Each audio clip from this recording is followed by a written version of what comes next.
It was a Tuesday, the kind of ordinary evening where the world feels steady, predictable, like a clock ticking in the background. I was 38, stirring leftover chicken casserole, the kitchen warm with the hum of a 65-degree spring night, when my husband Greg dropped a sentence that cracked my life open.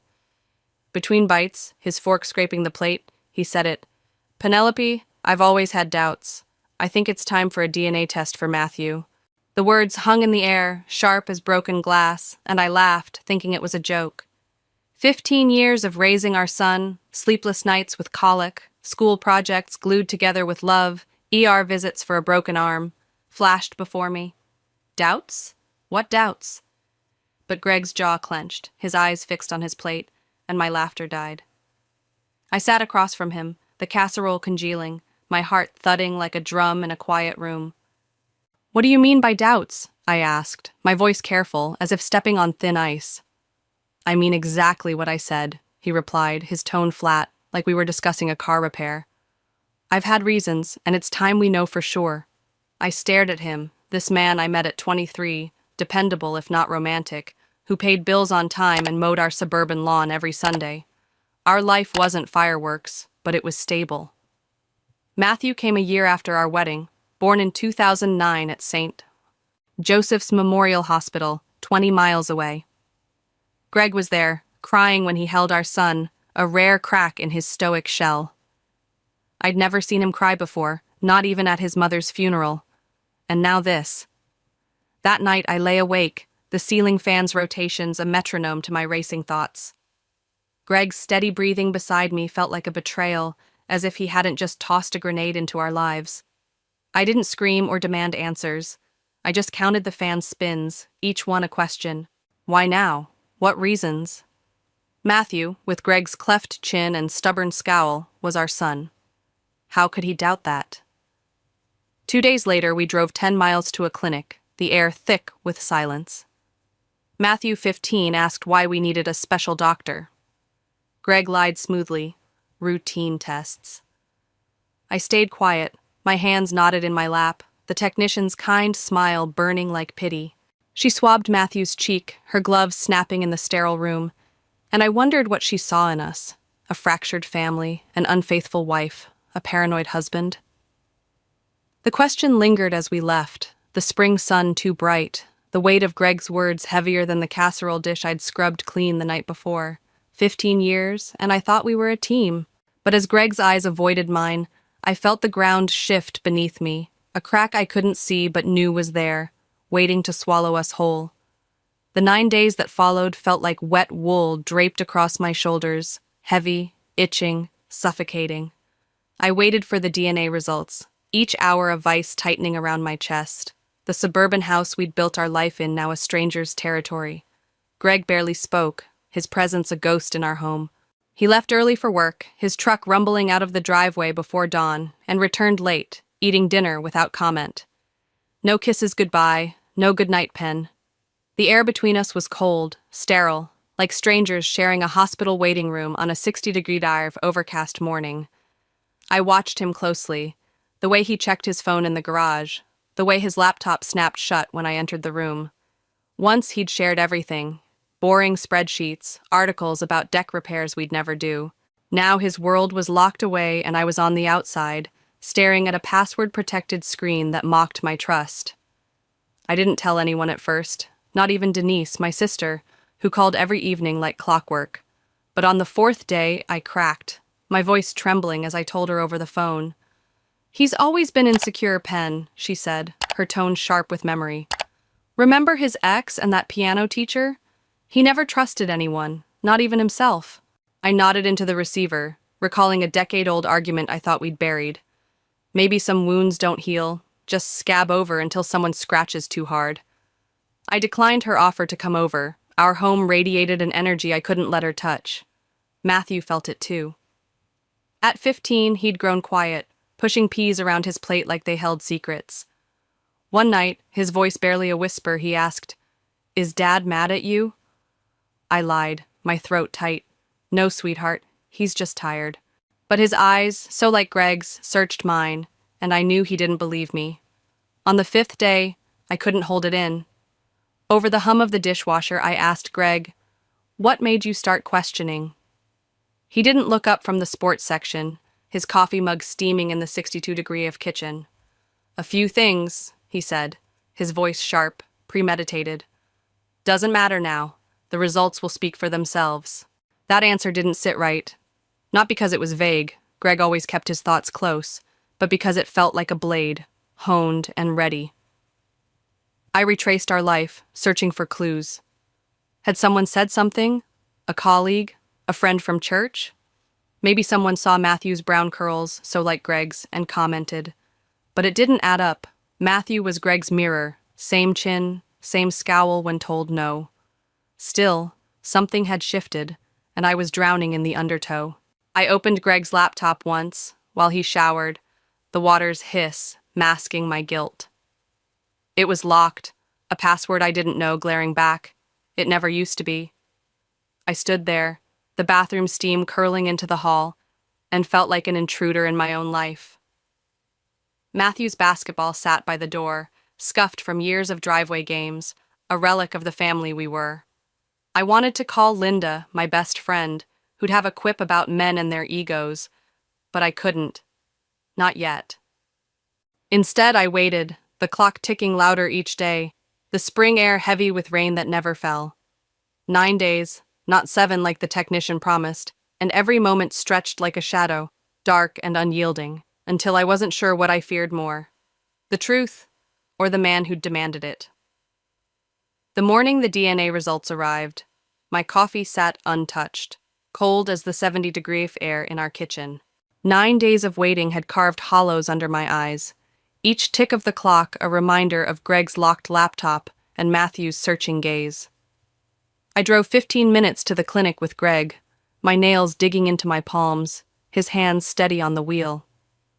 The receptionist's smile was too bright, her Mr. and Mrs. Alden right this way, slicing through the fog in my head. In a sterile room, the doctor's serious face warned of news that would shift the earth. He asked if we were emotionally prepared. Greg nodded, unflinching. I couldn't speak, my voice lost somewhere in the 10-mile stretch from home. The folder opened with a sound like a clock striking midnight. Each page turned louder, deliberate. The doctor's finger traced the paper. "The probability of paternity is 0%, he said. My ears rang. Greg exhaled, muttering, "I knew it." But the doctor's eyes stayed on me, worried, not pitying. "There's something else," he continued, voice careful. "The genetic protocol shows Matthew isn't biologically related to you either, Mrs. Alden." My hands went cold, the room tilting. A void opened in my chest, not racing but gone. I whispered, "That's impossible. I gave birth to him. I nursed him." The doctor's gentle nod felt like a lifeline. "I believe you. There's a possibility of a neonatal mix-up at the hospital. You need to investigate St. Joseph's." Greg stood, red-faced. "So we've been raising a stranger's kid for 15 years?" The doctor's silence screamed louder than words. The drive home was a blur, the spring sun mocking us. As our front door clicked shut, Greg erupted. "I knew something was off, Penelope. You had one job." His words stung, venomous, as he slammed the guest bedroom door, his new fortress. I tried to speak, to say I didn't know, but my voice was ash. Alone, I opened a box of Matthew's hospital keepsakes. Wristbands, a faded birth certificate, photos of me holding him, exhausted but glowing. I knew he was mine, but doubt gnawed like a splinter. I dialed St. Joseph's, 20 miles away, my voice steady only from rehearsal. "I need to speak about a possible neonatal mix-up," I said. The receptionist paused, then transferred me to records, who transferred me to administration. A man with a flat voice sighed after 11 minutes on hold. "An incident from 2009? Our records only go back 10 years. You'd need a subpoena." I hung up, hands trembling, the word subpoena a brick wall. I grabbed my keys, the 70-degree off air heavy as I drove to St. Joseph's. The hospital's new wing gleamed, but the parking lot was unchanged, a ghost of the night. Greg rushed me in, clutching my hand. Inside, antiseptic and overbrewed coffee stung my nose. At the front desk, I demanded medical records. The young clerk hesitated, glancing back. "Without a court order, I cut her off. My child was switched here. I just need to know who else gave birth that day, she whispered. Wait here. 10 minutes later, Diana Lively, a woman in her 60s with a patient services badge, approached. I remember you, Penelope, she said softly. Room 207, emergency C-section. We almost lost you. In her office, she pulled a slim binder from a locked drawer. We were transitioning to digital in 2009. Some records are still paper. Her finger traced names. 3 other births that day. 2 boys, 1 girl. You were the only C-section. It was chaotic, understaffed. A mistake was possible. My heart pounded. The truth was close, but it felt like a cliff's edge. Diana's words echoed as I sat in St. Joseph's parking lot, the 75-degree sun dipping below the maternity wing. A mistake was possible, but proving it felt like chasing a shadow. Back home, Matthew was at school, the house silent without Greg's heavy footsteps. I sifted through the hospital box again, pausing at a photo from Matthew's birth. I was foggy from anesthesia, but a nurse in the background caught my eye, young, blonde, eyes wide, holding a swaddled baby. Her badge was crooked, unreadable. Behind her, a blurred bassinet, maybe 2. Greg's scrawl on the back read, Penelope and Matthew, January 4th, 2009. I called Diana. Was there a nurse that night? Early 20s, blonde, thin? A pause. Mara Penbrook, she said. New, 1st month. She quit 2 weeks later, no notice. Mara's name burned in my mind. I hired Nathan Marks, a lawyer Linda recommended, whose office is 15 miles away. Nathan, early 40s, sharp-featured, listened without blinking as I laid out the DNA results and Diana's admission. I've seen 2 cases like this, he said, flipping a notepad.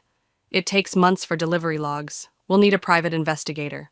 4 days later, his investigator found Mara Jennings, her married name, in a town 120 miles north, working as a florist.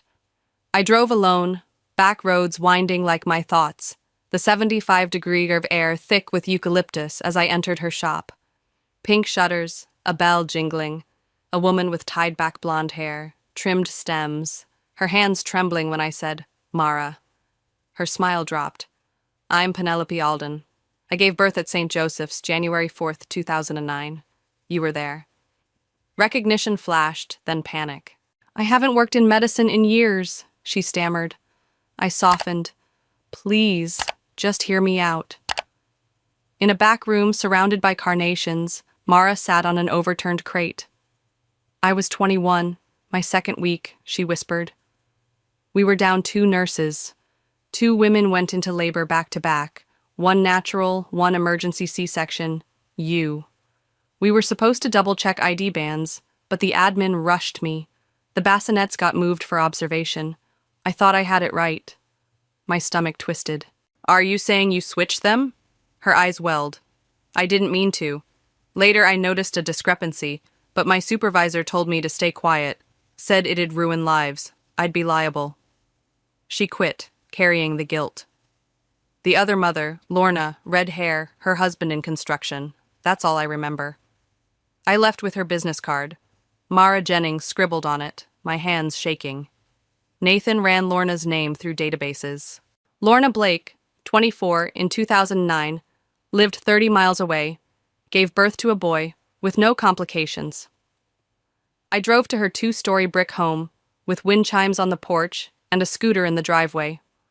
Lorna answered, auburn hair in a loose bun, tired eyes wary. I'm Penelope. We may have given birth at St. Joseph's the same day, January 4th, 2009.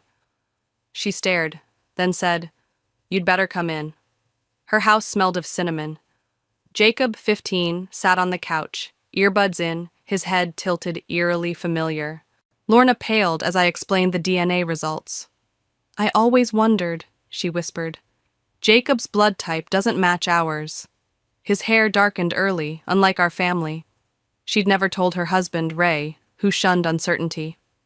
I said, I'm not here to take anything. I just want answers.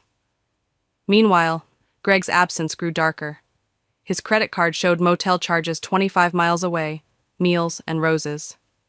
Matthew asked, Are you and Dad fighting? I forced a smile. Something like that. The truth was close, but it felt like a storm gathering, ready to break. Lorna's confirmation of Jacob's blood type mismatch lingered like a bruise, raw and tender, as I faced the DNA results' final blow. Nathan called 3 days after I visited Lorna's cinnamon-scented home, his voice steady over the 60-degree of evening's hum. Penelope, Jacob is your biological son. Matthew is Lorna's. I sank to the living room floor, the carpet rough against my palms, and cried until my throat burned.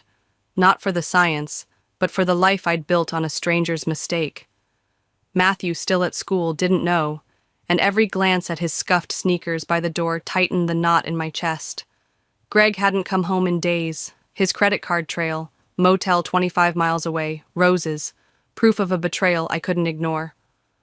I drove to the motel, the neon sign flickering in the dusk, and knocked. Greg answered, shirtless, surprised. A woman, early 30s, dark hair and a bathrobe, stood behind him, unapologetic.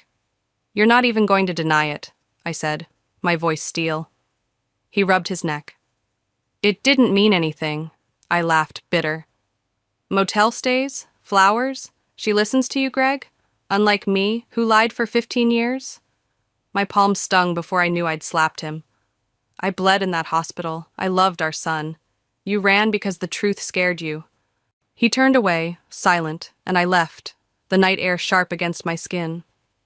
Lorna texted that Jacob was asking questions, so we planned a meeting. Saturday, a park 15 miles out. Neutral ground under gray 60-degree skies. I told Matthew only that he'd meet someone important, his favorite hoodie hiding his hands as we drove. Lorna and Jacob waited by a bench, Jacob's lean frame and familiar head tilt jarring. The boys locked eyes, silent, sizing up a truth they didn't yet grasp. Lorna's voice trembled.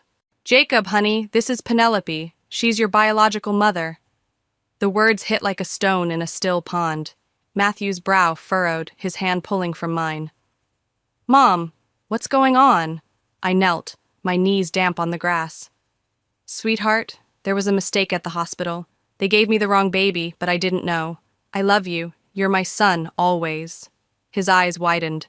So, I'm not yours? Never, I whispered.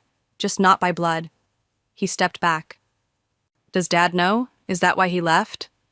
I nodded, voiceless. He turned to Jacob. So you're me? Jacob shrugged, lost. Neither spoke again, their faces etched with 15 years of someone else's choices.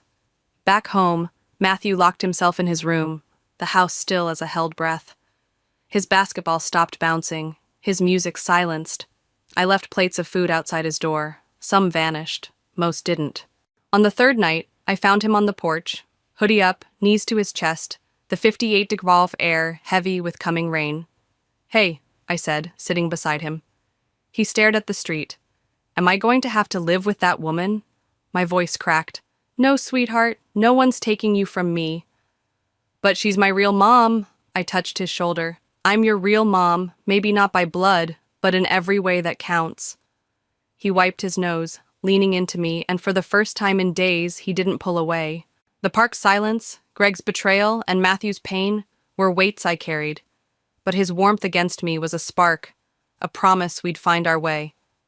Matthew's lean against me on the porch became my anchor, a tether through the storm. The next morning, I met Nathan at his office, 15 miles away, the 68-degree air soft with spring's promise. He drafted a letter to St. Joseph's, a legal notice sharp with intent. We know, and we won't stay quiet. They'll stall, he warned, but we've got them. The hospital's response came fast. A carefully worded denial, but buried within, was an offer for confidential mediation, a crack in their armor. I nodded. We go all the way. Lorna hadn't lawyered up, but I called her. Jacob wants to meet you properly, she said. He has questions. My heart lifted. I'd like that. Jacob came over on a rainy Wednesday, his jacket dripping in my hallway. He studied the family room, the backyard where Matthew's growth chart was notched on the fence post. This is where I'd have grown up, he said, staring at a photo of me holding Matthew, summer flushed. It still can be, in some way, I replied. We talked music, school, awkward but real, and his stiff hug goodbye warmed me. Lorna invited Matthew for dinner, a 30-mile drive. I said yes, she told me, and I smiled. No pressure, just a meal. Greg's divorce papers arrived, a curt signature, no apology. I felt free, no longer small in my own home. One night I sat on the porch, the 68-degree breeze carrying laughter.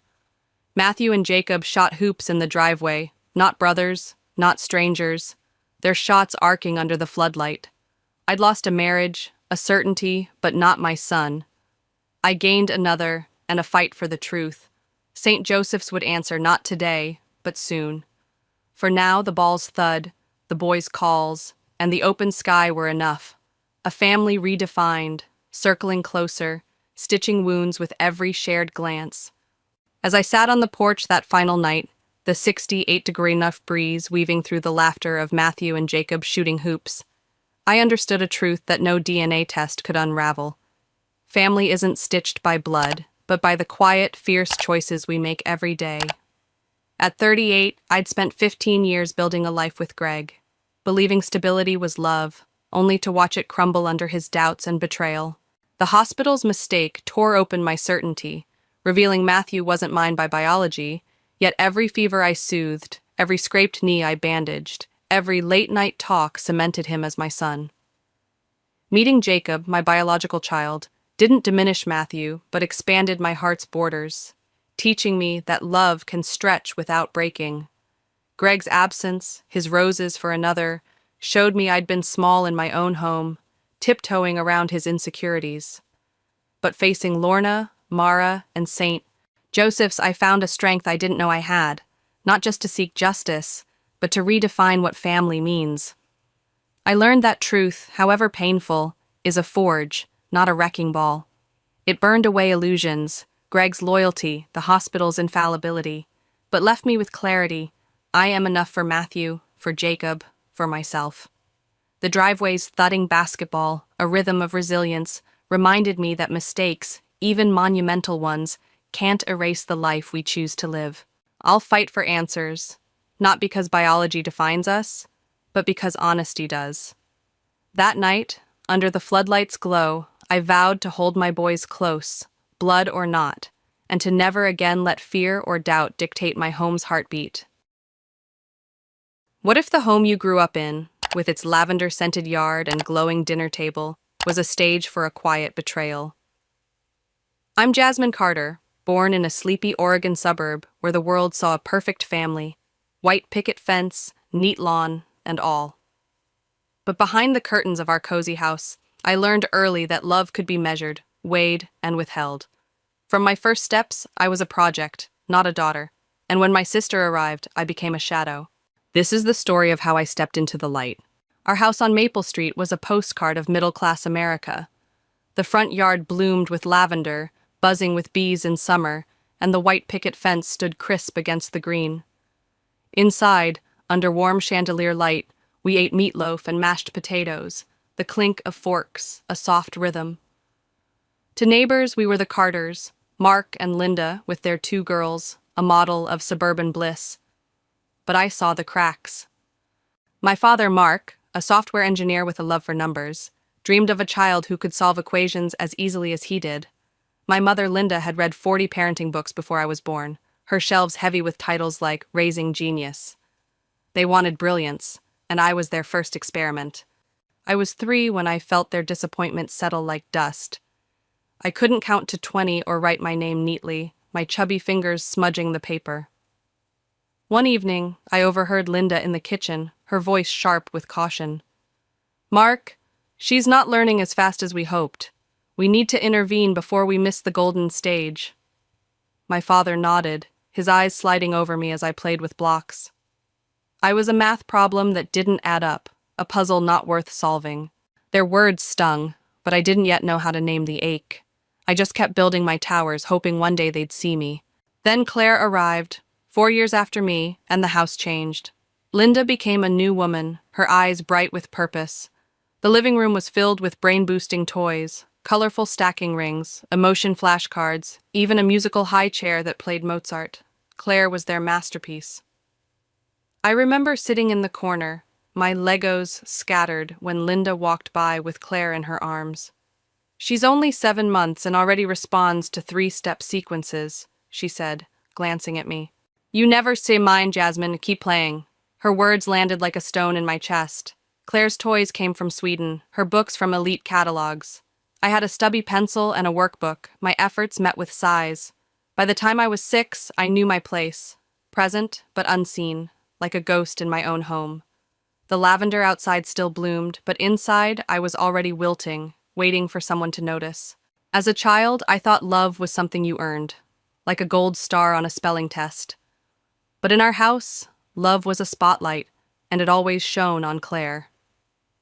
While I faded into the background, my sister was sculpted into a prodigy, her every coup and scribble a triumph.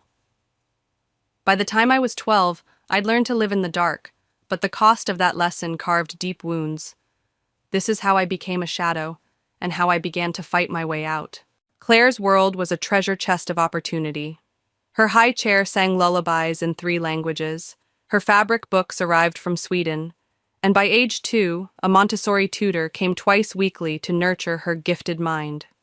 I had pre-printed workbooks, their corners curling, and a pencil so short my fingers cramped. At 8, I won 2nd place in a school art contest, my painting of a sunset glowing with oranges and pinks. I ran home, heart bursting, and held it up to Linda. She barely looked. "Claire read an entire short story today," she said, turning back to her coffee. Mark was downstairs, installing a logic puzzle board for Claire, his silence louder than words. My painting went on the fridge, but only because I taped it there myself. Each dismissal taught me to expect nothing, no praise, no proud glances. I swallowed my hurt, but it grew heavy inside me. The breaking point came when I was 12. My room was my haven, upstairs with a window framing the forest behind our house. Morning light slipped through the blinds in soft beams, warming my drawings pinned to the walls. It was the only place I felt whole. One evening, as I hung a new sketch, Claire barged in. "Mom says I'm moving up here. This room's bigger, and I need space for my study corner." I stared, thinking it was a joke. "No," I said, my voice firm. "This is my room." Claire shrugged and left. The next day, I came home from school to find my world upended. My books, clothes, and drawings were crammed into the tiny room by the laundry, its walls cold and bare. The bed touched one wall, and the desk was too small for my lamp. Claire's name now adorned my old room, her new study desk gleaming white, piled with learning tools. I stood in the doorway, fists clenched, tears burning. "Mom," I called, voice shaking, "why would you do this? That was my room since I was little." Linda didn't turn from the dishes. "You're older, Jasmine. Claire needs it more. Don't make a scene." I shut the door to my new room, the hallway light a pale sliver under it. For the first time, I felt truly erased.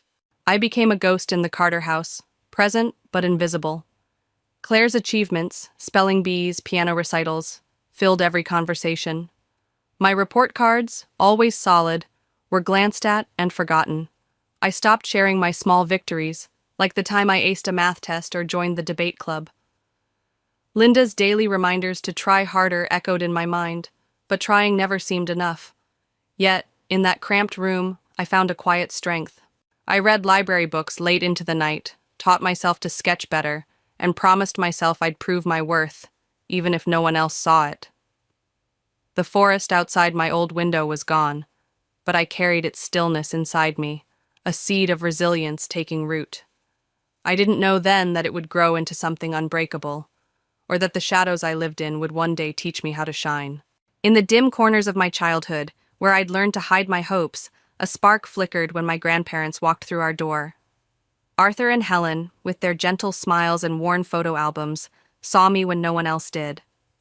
As I teetered on the edge of adulthood, their belief became my lifeline, pulling me from the shadows of my parents' neglect into a world where I could finally breathe.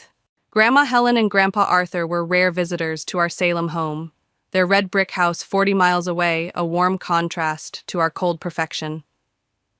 At 17, I was used to fading into the background, but their arrival for a family dinner felt like a lifeline. We sat around Mom's lasagna, the table heavy with Claire's chatter about her Stanford summer program. Claire, at 13, glowed under the chandelier, her private school SUV waiting outside. I picked at my plate, silent, until Helen's voice cut through. "Jasmine, what about you? College plans?" Her eyes, kind but piercing, held mine. For the first time that night, I felt seen. "I applied to the University of Oregon and UC Davis," I said, voice tentative. "Got into Oregon's business program, partial scholarship." Helen smiled, but Mom's fork clinked sharply, silencing the room. The air thickened as Mom set down her utensils, her voice tight. "Jasmine, we've talked. We can't help with tuition this year." I blinked, confused. "What?" Dad jumped in, rehearsed. "Claire's been invited to an Ivy League prep program. It's a rare chance." My heart sank like a stone in a well. "So the college savings you said were for both of us? Are for Claire?" Mom sighed, as if explaining to a child. "Claire has potential. You could start at community college, Jasmine, or work for a bit." The words stung, each one a confirmation of my place, always second.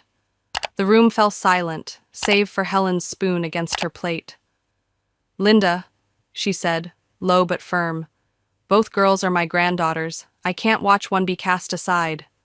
Mom's lips pursed, but Grandpa Arthur's voice boomed. "This is our business now." Later, as I cleared dishes, Helen found me in the kitchen, her hand warm on my shoulder. "You don't have to carry this anymore, Jasmine," she said. "We'll pay your tuition, all of it, no loans." My eyes stung, tears I'd held for years threatening to spill. "That's too much," I whispered. "Not when it's for someone who tries," she replied, smiling. "You've shown on your own." Grandpa joined us, his nod a quiet vow. That night, I lay in my cramped room. The laundry hummed a faint pulse, and I felt a shift. Their belief was a door opening, one I could walk through without looking back. When I left for college, Mom's hug was half-hearted, and Claire's eyes were glued to her phone. I dragged my suitcase across the lavender-lined path, the weight of their dismissal lifting with each step. Helen's words echoed. I didn't need favoritism to shine. For the first time, I believed her.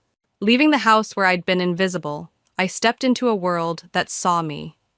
The University of Oregon became my canvas, and later, the gleaming offices of Bradley and Lane Capital my stage. From dorm rooms to boardrooms, I built a life not on approval, but on grit. A life that proved I was more than the afterthought I'd been raised to be. At 18, I arrived at Oregon's campus, my suitcase rattling over cobblestone paths. The dorms smelled of fresh paint, and the lecture halls buzzed with possibility. Free from Mom's sighs and Claire's spotlight, I thrived. My parents never called, but I didn't care. Every Sunday I phoned Helen and Arthur, their voices a tether to my worth. In business classes, my knack for strategy turned heads. Professors praised my case studies, friends sought my notes. I wasn't Claire's shadow here. I was Jasmine Carter, sharp and unyielding.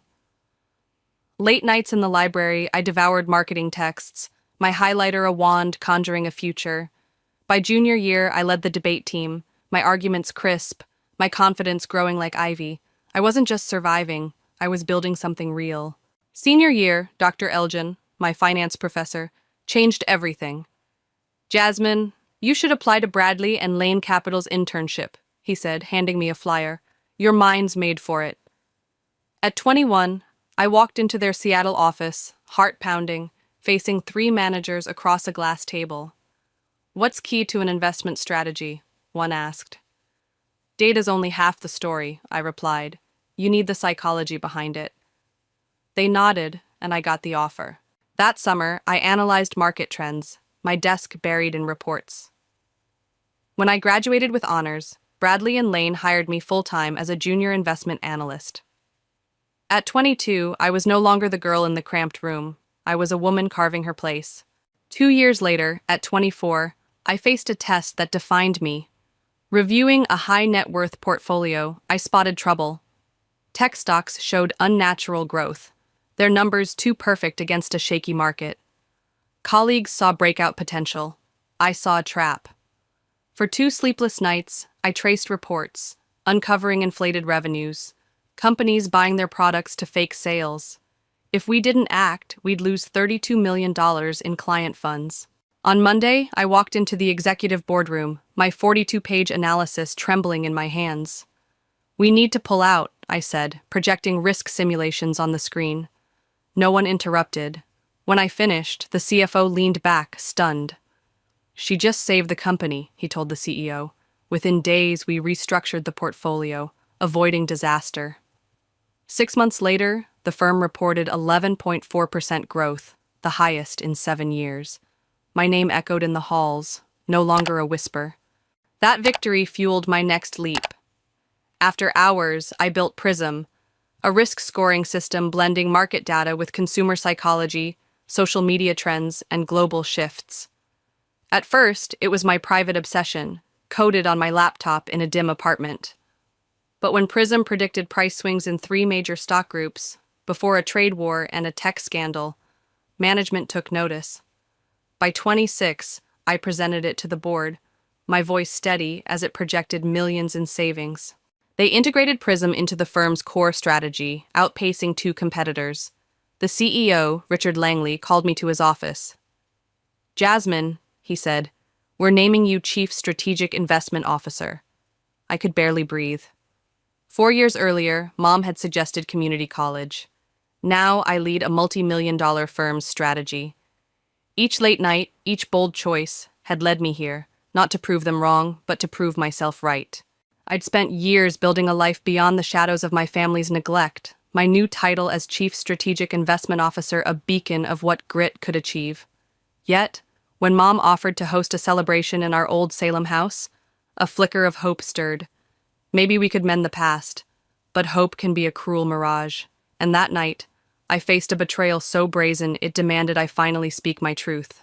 At 26, I wanted a quiet gathering to mark my promotion, a moment to share with Grandma Helen, Grandpa Arthur, and a few trusted friends. Mom's voice on the phone was unusually warm. "Let us host, Jasmine. Make it intimate, reunite the family." I hesitated, memories of my cramped room and dismissed dreams resurfacing. But she pressed.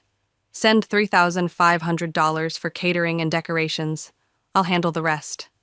Hoping for a bridge across our divide, I transferred the money, trusting her to honor my milestone. A week later, I drove 40 miles from Seattle to Salem, the familiar lavender yard now a faint echo of childhood. Stepping into the house, I was struck by its transformation. White orchids adorned the tables, golden ribbons spiraled up the staircase, and the air carried the scent of gourmet canapés. It felt too grand for my modest vision, a puzzle piece that didn't fit. Claire descended the stairs in a red satin dress, her makeup flawless, a tall man at her side, Andrew, I later learned, her fiancé. Guests gathered, their murmurs rising. I spotted Helen and Arthur by the bar, their smiles grounding me. As I raised my glass to speak, Mom stood abruptly, her beam fixed on Claire. "Dear family," she announced, "we're here to celebrate something truly special. Claire and Andrew's engagement." Cheers erupted, glasses clinking. I froze, the champagne heavy in my hand. My eyes met Mom's. She looked through me as if I were a stranger at my event. Dad intercepted me, his grip tight on my wrist. "Don't ruin this, Jasmine," he hissed. "Make a scene and you're cut off. No contact, no inheritance." His words were steel, but I pulled free, my heart pounding with a resolve I'd honed over the years. I could have walked away, let them bask in their charade. But the girl who'd once stayed silent in a cramped room was gone. I stepped to the room's center, glass raised, voice steady. "Excuse me, everyone. May I have a moment?" Eyes turned, Claire pausing mid-step, Mom's brow creasing. This gathering was to celebrate my promotion to Chief Strategic Investment Officer at Bradley and Lane Capital. I sent the $3,500 for this event, which Mom agreed to organize. She never mentioned it would become an engagement party. Murmurs rippled, guests shifting uncomfortably. "I'm not against Claire's happiness," I continued, "but I won't stay silent when my family erases my moment, as they did my entire childhood." Andrew turned to Claire, confusion in his eyes. "You said this was a family gathering." Claire flushed. I was waiting for the right time, she stammered. By using your sister's money? He pressed, setting his glass down and walking out. Claire chased him, her heels echoing. The room fell silent, a suffocating hush. Dad's face reddened. Know your place, Jasmine, I cut him off. This place is built on favoritism. It's not a home. Helen and Arthur stood firm, their eyes shimmering. Then Grandpa spoke, his voice a bronze bell. If you're cutting Jasmine out, it's time we clarify something. Helen stepped forward. 3 months ago, we updated our will. The estate, house, savings, shares go to Jasmine. Mom gasped. What? Arthur's gaze was steady. She's the only one who never demanded, never stepped on others to rise. Claire's sobs broke the silence, her red dress flaring as she fled upstairs. Mom trembled and Dad turned away. I clutched my purse, heart swelling, and walked out with my grandparents, the spring breeze carrying apple blossoms. This time, I held my head high. Walking out of that house, I closed a chapter written in pain and opened one defined by peace. At 26, I'd faced my family's betrayal and emerged whole, not because I'd won their approval, but because I'd chosen myself. 2 years later, as I led a firm and a life I'd built from nothing, I learned that true worth isn't inherited, it's forged. After that night, I never returned to Salem. Mom, Dad, and Claire faded from my life, their absence a relief. I poured my energy into Bradley and Lane, refining Prism's algorithm on the 19th floor, where Seattle's skyline glittered beyond my window. Early mornings and late nights, I guided my team through volatile markets, each decision a testament to the strength I'd found.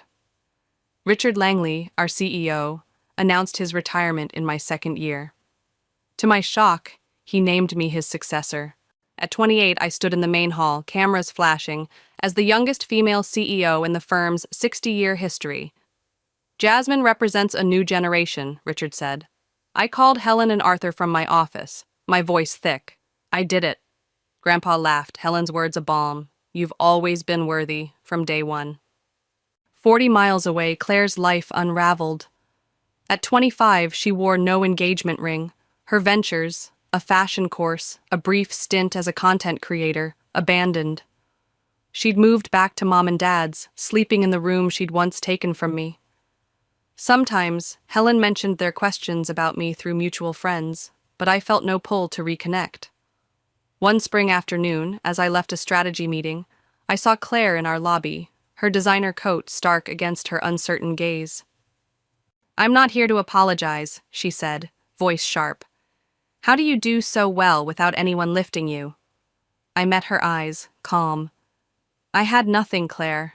That's when I learned to stand alone.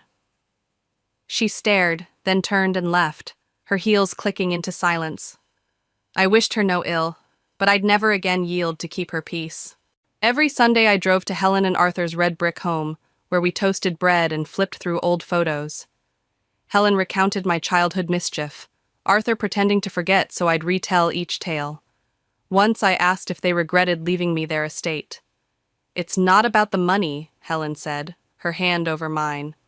We left it to the one who chose integrity over convenience, silence when it mattered, voice when it counted. Her words settled deep, the greatest inheritance, faith in myself. In my office, I led my team to build something new, each step a reminder that no matter where you start, the path is yours to shape. I was once overlooked, my celebrations stolen, but I rose not from spite, but from truth. Today, I stand among those who see me, and more importantly, I see myself. Standing in my Seattle office, the city's lights a mosaic beyond the glass. I trace the arc of my journey from a forgotten child to a CEO who commands boardrooms. The lesson carved into my soul by years of neglect and triumph is this. My worth is not tethered to others' approval, but forged in the quiet fire of my resolve. In that Salem house, where Mom's sighs and Claire's spotlight taught me to shrink, I could have let their dismissal define me. Instead, I learned to seek validation within. Each step, every late-night study session, every bold risk like Prism, a brick in the foundation of my self-belief. The night I spoke at that stolen party, I didn't just reclaim my moment. I claimed my voice, understanding that truth, not silence, sets you free. Helen and Arthur's faith showed me that love doesn't demand perfection, but honors effort. Claire's unraveling, a shadow of her own choices, taught me that entitlement erodes while perseverance builds. Now, at 28, I lead not to prove others wrong, but to prove myself right, knowing that the only validation that endures is the one I grant myself. This lesson, hard won through tears and triumphs, is my compass. No matter how others overlook you, your path is yours to shape, and your worth is yours to define.